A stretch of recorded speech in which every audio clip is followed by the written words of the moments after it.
السلام علیکم ورحمۃ اللہ وبرکاتہ۔ انعام القرآن ٹرسٹ پاکستان بھر میں تعلیم قرآن عام کرنے کے لیے قرآن پاک سے متعلق ہر قسم کی چیز مفت فراہم کر رہا ہے۔ اللہ پاک قبول و منظور فرمائے، آمین ثم آمین۔ نحمده ونصلي ونسلم على اشرف الانبیاء والمرسلین، اما بعد فاعوذ باللہ السمیع العلیم من الشیطان الرجیم من حمزه ونفخه ونفثه وَلَقَدْ يَسَّرْنَا الْقُرْآنَ لِلذِّكْرِ فَهَلْ مِن مُدَّكِرٍ، اور یقیناً ہم نے قرآن کریم کو نصیحت حاصل کرنے کے لیے بہت آسان کر دیا ہے، تو کوئی ہے تم میں سے نصیحت حاصل کرے۔ حاضرین، سامعین اور ناظرین کرام، اللہ رب العزت کے فضل و کرم سے انعام القرآن ٹرسٹ پاکستان کے زیر اہتمام ترجمۃ القرآن کا 40 روزہ شارٹ کورس جاری ہے۔ ہمارے سبق کی ترتیب میں پہلے 2 حروف آتے ہیں، تو پہلا حرف ہے قبل۔ ارشاد باری تعالی ہے انہم کانوا قبل ذلک مترفین، کہ وہ لوگ جو عذاب میں مبتلا ہوئے اس سے پہلے وہ بہت خوشحال تھے، ہر طرح کی آسائشیں، ہر طرح کے آرام ان کو میسر تھے، لیکن وہ اللہ کی یاد سے، اللہ کے ذکر سے غافل ہو چکے تھے۔ اور دوسرا حرف ہے ان کا مطلب ہے کہ، یہ وضاحت کے لیے آتا ہے ان اللہ یامرکم ان تذبحوا بقرہ، بے شک اللہ رب العزت آپ کو حکم دیتے ہیں کہ آپ ایک گائے ذبح کریں۔ حضرت موسیٰ علیہ السلام نے اپنی قوم سے یہ کہا۔ ہمارے سبق کا دوسرا حصہ اردو الفاظ ہیں۔ پہلا لفظ ہے مغفرت، بخشش، معافی۔ قرآن کریم میں یہ لفظ 28 مرتبہ استعمال ہوا ہے۔ ارشاد باری تعالی ہے فبشروا بمغفرۃ واجر کریم، کہ وہ مومن کہ جو اللہ کو راضی کر لیتے ہیں ان کو یہ خوشخبری دے دیجئے کہ ان کے لیے مغفرت بھی ہے، بخشش بھی ہے، اور ان کے لیے بہت عزت والی روزی، عزت والا اجر اللہ رب العزت نے تیار کیا ہوا ہے۔ اور دوسرا اسم مخلص، قرآن کریم میں یہ 11 مرتبہ استعمال ہوا ہے۔ اللہ رب العزت ارشاد فرماتے ہیں وَنَحْنُ لَهُ مُخْلِصُونَ، کہ مومنین اللہ رب العزت سے اپنی وفاداری کا ذکر کرتے ہوئے یہ کہتے ہیں کہ ہم اسی کے لیے اپنے آپ کو خالص کرنے والے ہیں، اپنے ایمان کو، اپنے عقیدے کو، اپنے نظریے کو صرف اللہ وحدہ لا شریک کے لیے خاص کرنے والے ہیں۔ مخلص کا مطلب ہے خالص کرنے والا۔ اور تیسرا اسم منافق۔ منافق 2 طرح کے ہیں، ایک اعتقادی منافق، یعنی کہ وہ منافق کے جو دراصل مسلمان ہے ہی نہیں، اوپر سے ظاہراً اس نے کلمہ پڑھ لیا ہے، اندر سے وہ عیسائی، یہودی، مجوسی، ہندو یا جو بھی اس کا اصل مذہب ہے اس پہ وہ قائم ہے، کسی خوف، کسی لالچ یا کسی مفاد کے تحت وہ بظاہر مسلمان ہو چکا ہے، تو ایسے شخص کو منافق کہا جاتا ہے۔ اور دوسرا منافق ہے جو عملی منافق ہے، یعنی کہ اس کے کچھ اعمال ایسے ہیں کہ جو اس کو نفاق کی طرف لے کے جا رہے ہیں۔ حدیث میں ان کی وضاحت ہے اربع من کن فیہ کان منافقا خالصا۔ ارشاد نبوی ہے، فرمایا کہ وہ شخص جس کے اندر یہ 4 خصلتیں پائی جاتی ہیں، 4 بری عادتیں پائی جاتی ہیں، وہ پکا اور خالص منافق ہے۔ اور ان میں ایک جھوٹ بولنا ہے، وعدے کی خلاف ورزی کرنا ہے، اور گالی دینا ہے، اور امانت میں خیانت کرنا ہے۔ اور منافق کا لفظ قرآن کریم میں 27 مرتبہ استعمال ہوا ہے۔ اللہ رب العزت ارشاد فرماتے ہیں وَبَشِّرِ الْمُنَافِقِينَ بِأَنَّ لَهُمْ عَذَابًا أَلِيمًا، کہ منافقین کو یہ بتا دیجئے کہ ان کے لیے دردناک عذاب ہے۔ اور چوتھا اسم ہے غلام۔ یہ غلام لفظ اردو میں جس معنی میں استعمال ہوتا ہے، عربی میں اس کے لیے لفظ عبد ہے، یعنی کہ وہ شخص جو کسی کی ملکیت میں ہو، لیکن عربی میں جو لفظ غلام ہے وہ لڑکا کے معنی میں استعمال ہوتا ہے۔ اور قرآن کریم میں یہ لفظ 13 مرتبہ استعمال ہوا ہے۔ قال رب انا یکون لی غلام، حضرت یحییٰ علیہ السلام کہنے لگے کہ میرے ہاں لڑکا کیسے پیدا ہوگا جبکہ میری بیوی تو بہت بوڑھی اور بانجھ ہو چکی ہے۔ 5واں اور آخری اردو اسم ہے فاحشہ۔ فاحشہ کا مطلب ہے واضح غلطی، واضح گناہ۔ قرآن کریم میں یہ لفظ 17 مرتبہ استعمال ہوا ہے۔ ارشاد ربانی ہے وَلَا تَقْرَبُوا الزِّنَا إِنَّهُ كَانَ فَاحِشَةً وَسَاءَ سَبِيلًا، فرمایا کہ زنا کے قریب بھی مت جانا کیونکہ یہ ایک واضح گناہ ہے اور بہت برا راستہ ہے۔ اور ہمارے سبق کا تیسرا حصہ ہے عربی اسماء، اور پہلا اسم ہے صیحۃ، جس کا مطلب ہے چیخ۔ اللہ رب العزت کے نافرمان بعض قوموں کے اوپر یہ عذاب نازل ہوا کہ ایک چیخ ایسی آئی کہ اس چیخ کی وجہ سے وہ سارے کے سارے مر گئے۔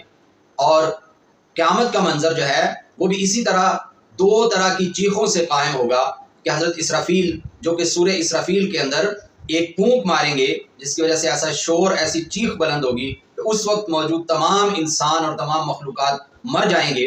اور پھر جب دوبارہ اللہ کا حکم ہوگا تو حضرت اسرافیل علیہ السلام دوبارہ سورہ اسرافیل کے اندر پھونک ماریں گے، اور پھر بھی ایسی زبردست قسم کی چیخ بلند ہوگی، ایسا شور اور ایسی آواز بلند ہوگی کہ جس سے تمام کے تمام لوگ اپنی قبروں سے دوبارہ زندہ ہو کے میدان حشر کے اندر اکٹھے ہو جائیں گے۔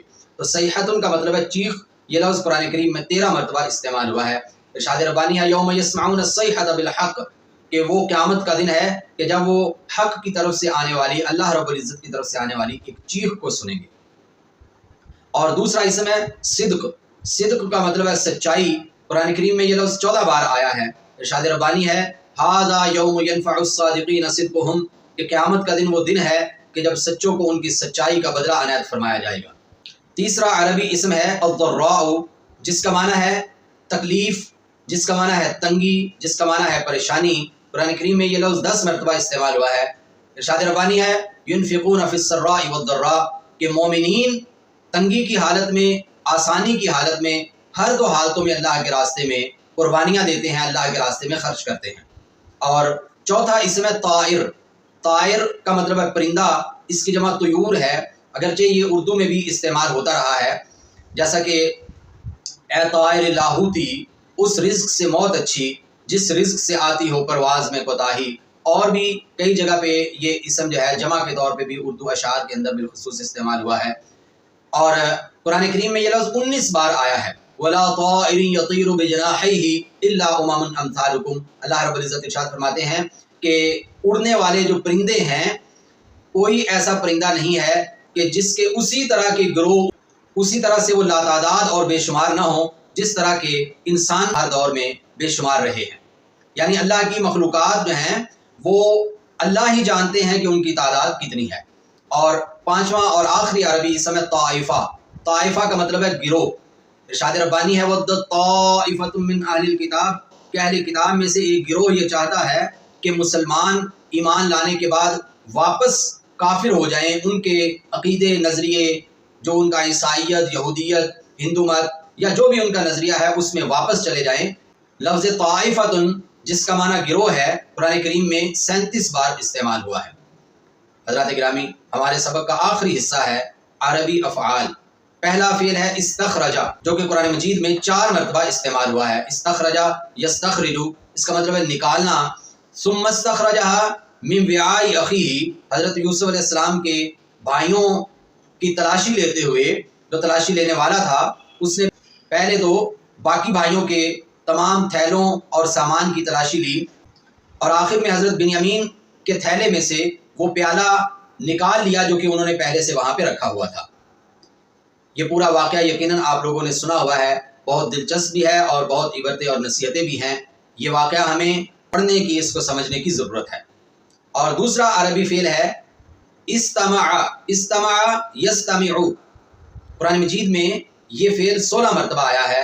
انہ استمع نفر من الجن، کہ جو قرآن مجید ہے جنوں کے ایک گروہ نے نبی کریم صلی اللہ علیہ وسلم کی زبانی اس قرآن کو سنا۔ اور تیسرا عربی فعل ہے استاذنا، اجازت طلب کرنا۔ قرآن کریم میں یہ 12 مرتبہ آیا ہے۔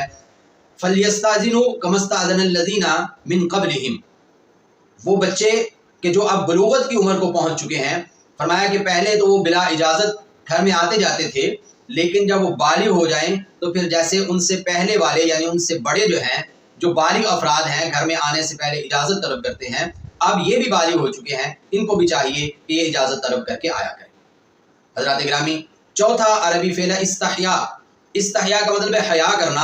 ان اللہ لا یستحی من الحق، ارشاد ربانی ہے کہ بے شک اللہ حق بات کہنے سے حیا نہیں کرتے ہیں۔